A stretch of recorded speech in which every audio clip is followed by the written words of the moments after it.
ભારે વરસાદની સ્થિતિ હવે રહેશે. મોન્સૂન ઘડી લગભગ મધ્યપ્રદેશના નીચેના ભાગમાં આવી છે, એટલે 25 જૂનથી ભારેથી અતિભારે વરસાદ થવાની શક્યતા છે, જેમાં દક્ષિણ ગુજરાતના ભાગમાં ભારેથી અતિભારે વરસાદ થવાની શક્યતા છે.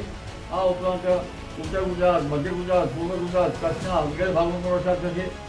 અને લગભગ 26મી જૂનથી ફરી એક બંગાળ ઉપસાગરમાં સિસ્ટમ પર સિસ્ટમ બને છે, જેના લીધે 30મી જૂન સુધીમાં રાજ્યના ઘણા ભાગોમાં ભારે અતિભારે વરસાદ થવાની શક્યતા રહેશે, જેમાં ઉત્તર ગુજરાતના ભાગો, મધ્ય ગુજરાતના ભાગો, પૂર્વ ગુજરાતના ભાગોમાં ભારેથી અતિભારે વરસાદ થવાની શક્યતા છે.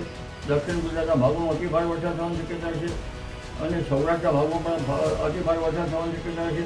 પરંતુ ઉલ્લેખનીય છે કે તારીખ 1લી, 2જી અને 3જી જુલાઈમાં વરસાદની સ્થિતિ જોઈએ તો લગભગ ગંગા ડેમના મેદાનોમાં વરસાદની સ્થિતિ લગભગ ઘટશે અને ગુજરાતના ભાગોમાં ભારેથી અતિભારે વરસાદ થવાની શક્યતા રહેશે, જેમાં દક્ષિણ ગુજરાતના ભાગોમાં, દક્ષિણ સૌરાષ્ટ્રના ભાગોમાં, લગભગ મધ્ય ગુજરાતના લગભગ વડોદરા વગેરે ભાગોમાં અને ગુજરાતના અન્ય ભાગોમાં સુરત, નવસારી, આ ઉપરાંત સાતપુરા અને શેખ નીચે આહવાડાંગ, વલસાડ, દક્ષિણ સૌરાષ્ટ્રના અન્ય ભાગ, વડોદરાના કેટલાક ભાગ અને ગુજરાતના અન્ય ભાગમાં પણ ભારેથી અતિભારે વરસાદ થવાની શક્યતા રહેશે.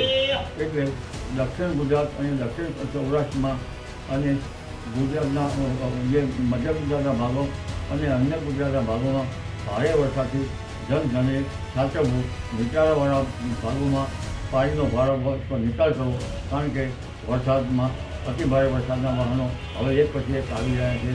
જુલાઈના પ્રથમ સપ્તાહ સુધી સાચવવું, ત્યારબાદ 9થી 15 જુલાઈનો પણ વરસાદ થવાની શક્યતા રહેશે.